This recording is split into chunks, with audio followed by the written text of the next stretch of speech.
خاص طور پر وہ تاج الدین اور میم کی دوستی سے بہت چڑھتا تھا اور ان پر نظر رکھتا تھا۔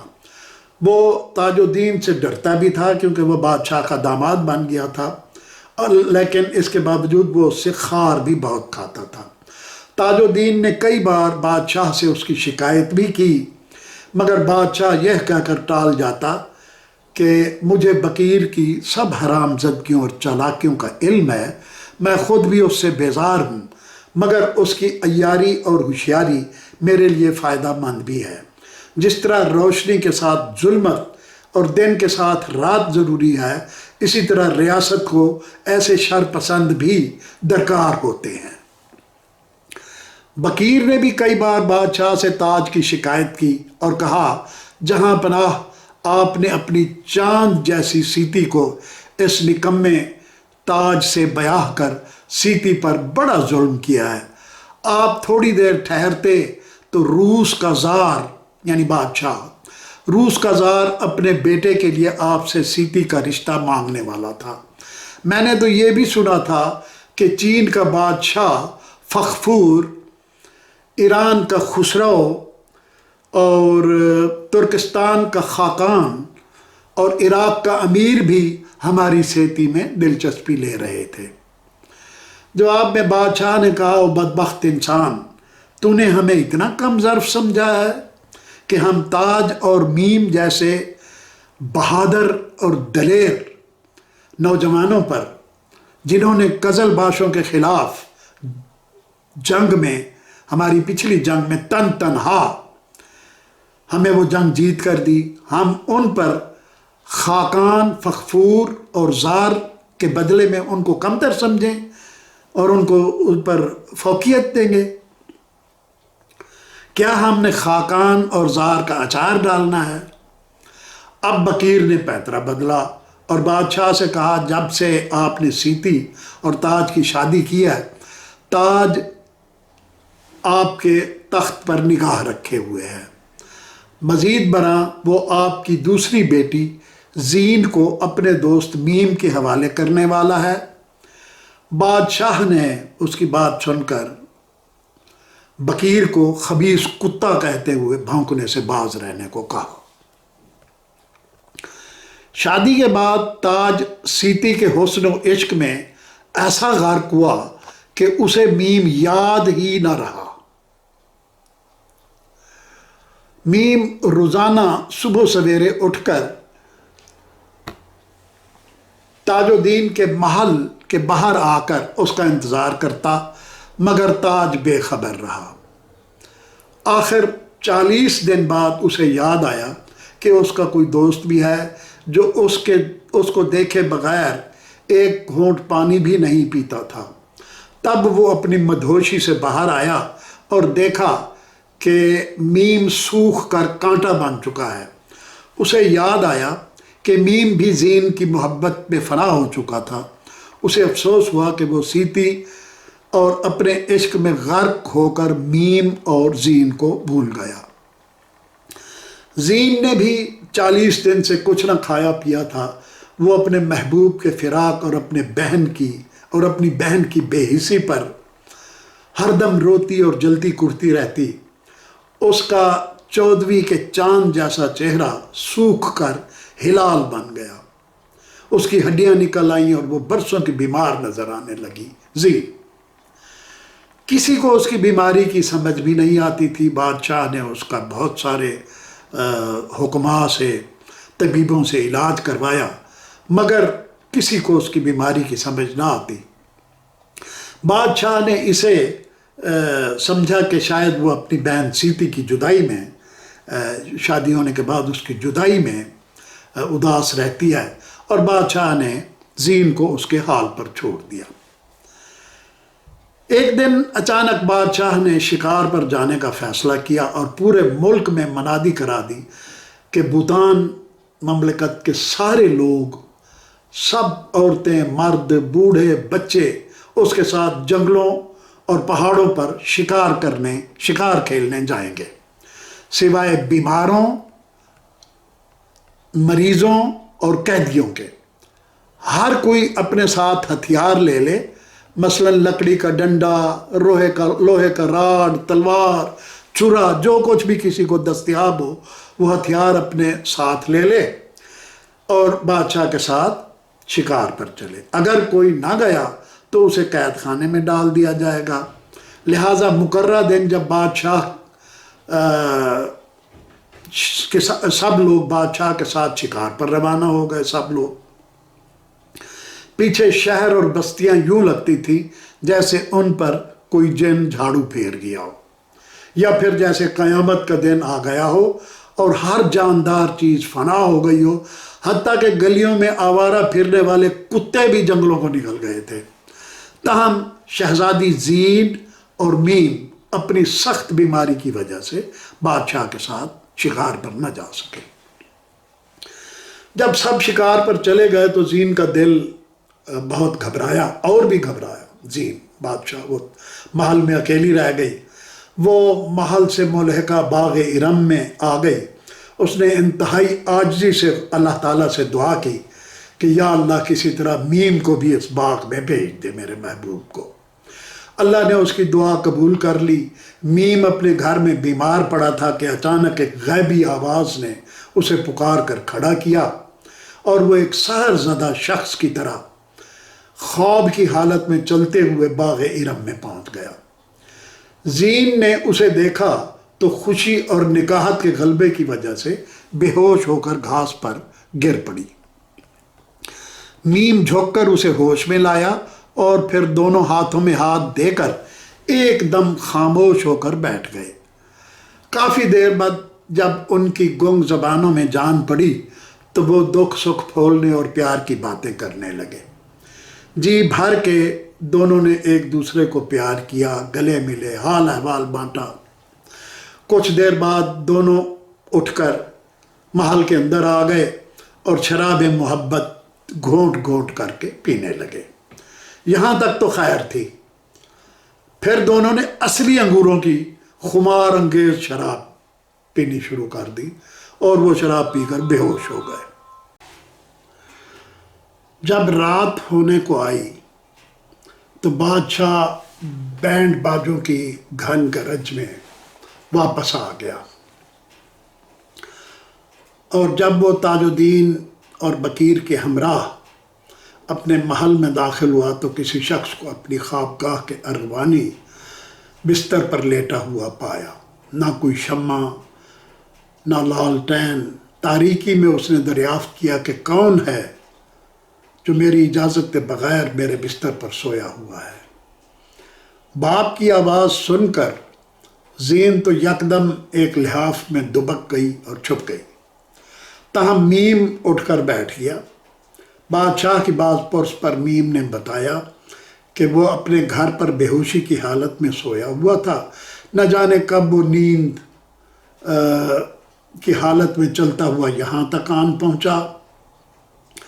تاج الدین جو اس کا دوست تھا اس نے سارا معاملہ سمجھ لیا، تاہم بات بنانے کی خاطر بولا کہ میرے دوست کو نیند میں چلنے کی بیماری ہے، ویسے بھی یہ دیوانہ اور مخبوط الحواس ہے، شاید وہ نیند کی حالت میں مجھے تلاش کرتے کرتے یہاں تک پہنچا، آپ اس کی باتوں پر توجہ نہ دیں۔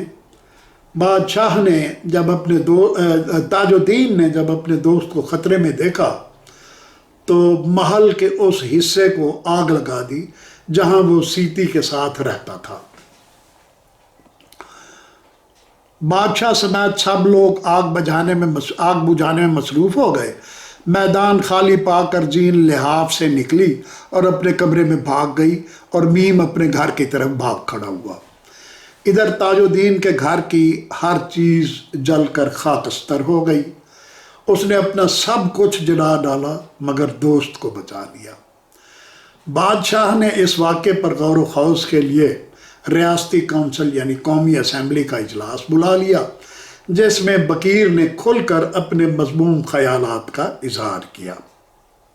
اس نے کہا کہ میں کامل یقین سے کہہ سکتا ہوں کہ یہ ساری شرارت تاج الدین کی ہے، جس نے اپنے دوست کو شہزادی زین سے تخلیے میں ملاقات کا موقع فراہم کیا اور دانستہ اپنے گھر کو آگ لگائی تاکہ ہم سب ادھر متوجہ ہوں اور میم کو بھاگنے کا موقع مل جائے۔ بادشاہ کو حد سے زیادہ فکر مند دیکھ کر کونسل نے فیصلہ کیا کہ میم کو بلایا جائے تاکہ بادشاہ اس سے علیحدگی میں تسلی کے ساتھ باز پرس کر سکے۔ چنانچہ میم کو بلایا گیا اور بادشاہ اسے اپنے چیمبر میں لے گیا اور اسے سب کچھ سچ سچ بتانے کا حکم دیا۔ میم ایک کھرا اور سچا انسان تھا۔ اس نے بادشاہ کو بلا کم و کاست ساری بات بتا دی اور بتایا کہ زین اس کے خوابوں کی ملکہ ہے اور وہ دونوں ایک دوسرے کی جدائی میں گھل گھل کر مر رہے ہیں۔ بادشاہ اس کی یہ بات سن کر غصے کے عالم میں، شدید غصے کے عالم میں کھڑا ہوا اور اس نے سپاہیوں اور پہرے داروں کو حکم دیا کہ فی الفور میم کا سر قلم کر دیا جائے۔ جب سپاہی میم کو ہلاک کرنے کے لیے اس کی طرف بڑھے تو تاج الدین اور اس کے دونوں بھائی چیکو اور عارف تلواریں سونت کر سامنے آ گئے اور چلا کر بولے، خبردار کوئی آگے نہ بڑھے۔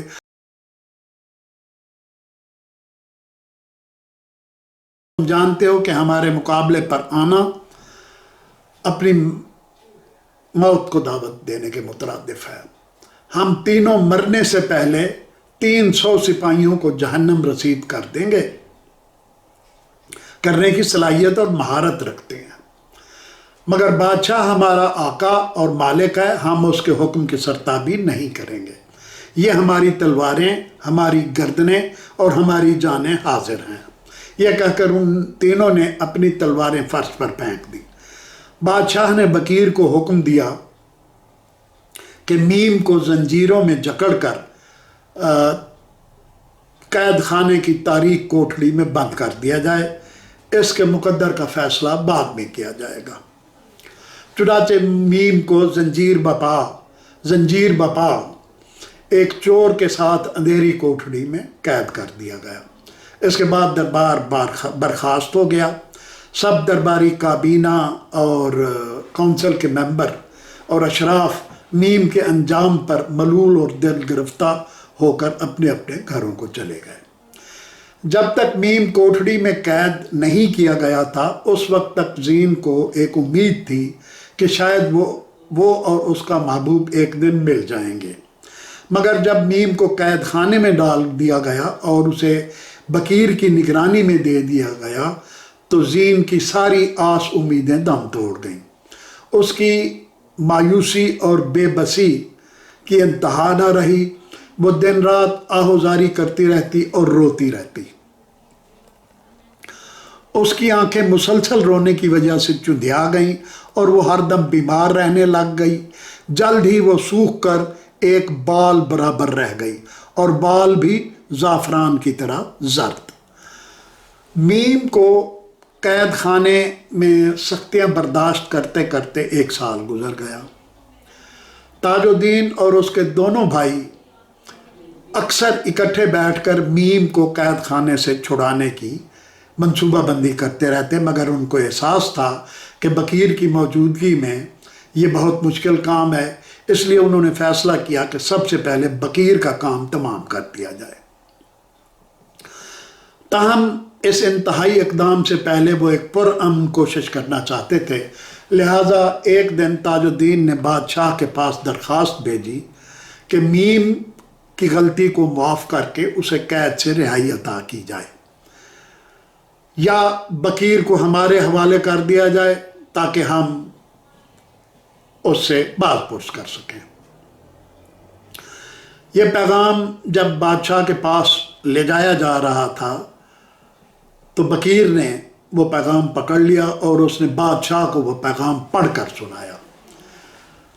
پھر اس نے نہایت مکاری سے بادشاہ کو مشورہ دیا کہ آپ تاج الدین اور اس کے بھائیوں کو پیغام بھیجیں کہ آپ نے ان کی درخواست قبول کر لیا ہے، ان کو شام کے کھانے پر بلائیں، میں چپکے سے ان کی شراب میں زہر ملا دوں گا، اس طرح آپ کو ان سے چھٹکارا مل جائے گا۔ دوسری طرف آپ زین کو بتائیں کہ آپ نے دونوں کی سچی اور وارفتہ محبت کو دیکھتے ہوئے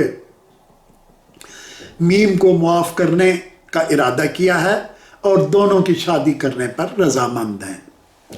پھر آپ زین کو اس پیغام کے ساتھ قید خانے میں بھجوا دیں، میں نے میم کو پہلے ہی اتنا کمزور کر دیا ہے اور نڈھال کر دیا ہے، اور مجھے امید ہے کہ جو ہی اچانک قید خانے میں زین اپنی میم کو دیکھے گا تو اسے دیکھ کر اس کا دم نکل جائے گا اور ہمیں اس سے نجات مل جائے گی۔ چنانچہ بادشاہ زین کے پاس گیا اور اس کی نمناک آنکھوں اور غمزدہ چہرے کو دیکھ کر اس کا دل پسیج گیا۔ اس نے بیٹی کو سینے سے لگایا اور پیار سے اس کے سر پر ہاتھ پھیرتے ہوئے بولا، پیاری بیٹی، مجھے بے حد افسوس ہے کہ میں تمہاری سچی لگن اور محبت کو نہ سمجھ سکا۔ تم پر اور میم پر میں بے پناہ نادانستگی میں ظلم ڈھاتا رہا۔ خدا کے لیے مجھے معاف کر دو، میں قسم کھاتا ہوں کہ میں تمہیں میم سے ملنے کی اجازت دوں گا اور تم دونوں کی آپس میں شادی کرنے کے لیے بھی میں آمادہ ہوں۔ زین نے جب اپنے باپ سے ایسی مشفقانہ باتیں سنی تو اس کا کلیجہ پھٹ گیا اور وہ بلک بلک کر رونے لگی۔ پھر بولی، ابا جان، میری 100 جانیں آپ پر قربان، میں ایسا کوئی کام نہیں کر سکتی جو آپ کے لیے رنج اور تکلیف کا باعث بنے۔ میں آپ کی خوشی میں خوش ہوں، آپ جہاں چاہیں میری شادی کر دیں۔ لیکن بادشاہ بولا، میری خوشی اسی میں ہے کہ تم اور میم ایک ہو جاؤ۔ اب جاؤ اور اسے قید خانے سے چھڑا کر میرے پاس لے آؤ۔ ابھی بادشاہ اور زین یہ باتیں کر رہے تھے کہ ایک پہرے دار نے آ کر بادشاہ کے کان میں بتایا کہ قید خانے میں میم دم توڑ رہا ہے اور چند پل کا مہمان لگتا ہے۔ زین نے یہ سرگوشی سن لی اور بولی، مجھے لگتا ہے کہ میم کا آخری وقت آ گیا ہے۔ میں آپ سے صرف یہ استدعا کرتی ہوں کہ جب وہ مر جائے تو مجھے اس کی آخری رسوم میں شرکت کرنے اور اس کے جنازے کے ساتھ چلنے کی اجازت دی جائے، اور اگر میں مر جاؤں تو مجھے اس کے ساتھ دفن کر دیا جائے۔ اسے بادشاہ کو اپنی بیمار اور مجروح بیٹی کی وصیت سمجھیں۔ بادشاہ کا رنگ فاق ہو گیا اور دل ڈوب گیا۔ اس نے تاج الدین اور سیتی کو بلا کر کہا کہ وہ فی الفور زین کو میم کے پاس لے جائیں۔ پھر زین اٹھی، اپنے والد کے قدموں کو چھوا، اور سیتی، تاج اور اپنی بوڑھی آیا اور کئی کنیزوں کے ہمراہ قید خانے کی طرف چل دی۔ سیتی اور آیا تیز تیز قدموں سے چلتے ہوئے ان سے پہلے قید خانے میں میم کے پاس پہنچ گئے اور اسے کہا کہ کھڑے ہو جاؤ، تمہاری زین تمہیں ملنے آ رہی ہے۔ اٹھو اے مجنو، تمہاری لیلا آ گئی۔ اٹھو اے وامق، تمہاری عذرا آ گئی۔ اٹھو اے پیاسے، تمہاری آب حیات آ گئی۔ اٹھو اے پروانے، تمہاری شمع آ گئی۔ اٹھو، اپنی شمع کے ساتھ بادشاہ کے پاس چلو تاکہ تمہارا مقدر سنور جائے اور تمہارا عقد کر دیا جائے۔ میم نے آہ بھر کر درد سے کراہتے ہوئے کہا، میں تمہارے بادشاہ کے پاس نہیں جاؤں گا، میں بادشاہوں کے بادشاہ کے پاس جاؤں گا، میں فانی بادشاہ کی بجائے دائمی بادشاہ کے پاس جاؤں گا۔ یہ کہتے ہی اس کا سر ڈھلک گیا اور اس کی روح قفس انصری سے پرواز کر گئی۔ جو ہی اس کے مرنے کی خبر قید خانے سے باہر نکلی، سارا شہر زار و قطار دھاڑے مار مار کر رونے لگا۔ ہر جگہ بھگدڑ مچ گئی۔ ایک جگہ تاج الدین اور بکیر کا آمنا سامنا ہو گیا۔ انتہائی صدمے کی حالت میں تاج نے اپنی تلوار نکالی اور ایک جھٹکے میں بکیر کا سر تن سے جدا کر دیا۔ جب لوگ میم کا جنازہ لے کر قبرستان پہنچے تو انہوں نے بکیر کی لاش 2 کھمبوں کے درمیان زمین پر خاک و خون میں لتھڑی ہوئی دیکھی۔ نہ کوئی نوحہ خاں، نہ خبر گیر، نہ رونے والا، نہ دھونے والا۔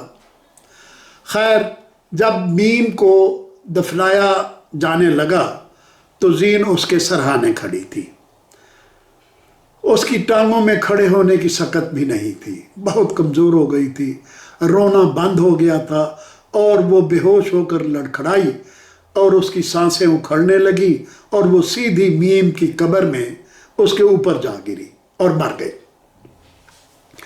اس کی خواہش کے مطابق بادشاہ نے اسے میم کے ساتھ ایک ہی قبر میں دفن کروا دیا اور عبرت کے طور پر بکیر کو ان دونوں کی پائنتی میں دفن کیا گیا۔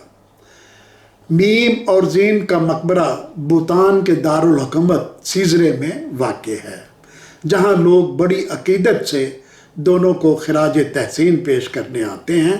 اب یہ ایک سیاحتی مقام بن گیا ہے۔